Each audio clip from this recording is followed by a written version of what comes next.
Սամվել Կարապետյանի թեկնածության վերաբերյալ մեկնաբանություն փորձեցինք ստանալ քաղաքացիական պայմանագրից, սակայն իշխող խմբակցության падգամավորները հրաժարվեցին որևէ կերպ մեկնաբանել այս որոշումը եւ անդրադառնալ Կարապետյաններին, սակայն միակ падգամավորը, որ կարճ համաձայնեց արձագանքել, Նարեկ Գրիգորյանն էր։ Ձեզ համար այս որոշումը քաղաքացիական պայմանագրի ո՞նց վերաբերում է։ Շատ անլուրջ, որովհետև սահմանադրությամբ չի կարող լինել, շատ անլուրջ։ Դե եթե ի սկզբանե սկսել է ժողովրդին խաբել, էլ դրանից ինչ եք սպասում, շնորհակալ։ Խորհրդարանի ամենամեծ ընդդիմադիր խմբակցությունից արդեն կա արձագանք այս որոշման հետ կապված, խմբակցության падգամավոր Արմենուհի Կյուրեղյանը ըստ էության ասում է, որ այն սցենարը, որ ներկայացրել են Սամվել Կարապետյանի առաջնորդած ուժից, ընդունելի է եւ իրենք իրավունք ունեն այս սցենարով շարժվել եւ հասնել իրենց նպատակին։ Սահմանադրության հոդվածի փոփոխությունը դա սահմանադրության փոփոխություն չէ եւ այդ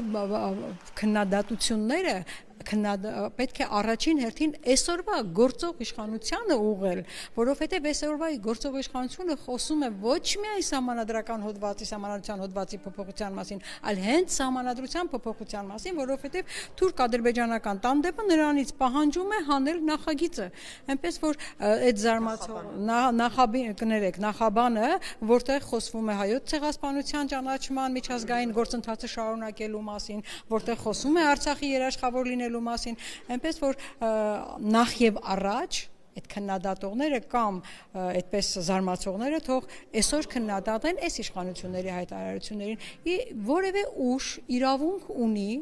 իր գործունեությունը իրականացնելու համար որոշակի ալգորիթմ մշակի եւ եթե իրենք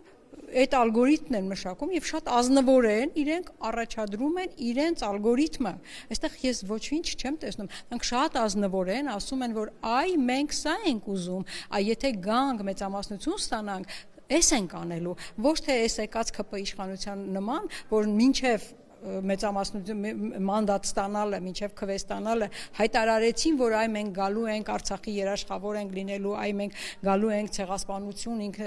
ինքնորոշում եւ այլն, եւ մեծամասնության ձայնը ստացան, տվեք մեզ մեծամասնություն, ձեր կյանքի որակը բարելավելու ենք, մեծամասնության ձայնը ստացան եւ լրիվ ուրիշ բան արեցին։ Նոր ուժը, նոր իրեն հայտարարած ուժը ազնվորեն ինքը հայտարարում է, որ եթե մենք ստանանք մեծամասնություն, այսպիսի ալգորիթմական քայլեր ենք անելու եւ ես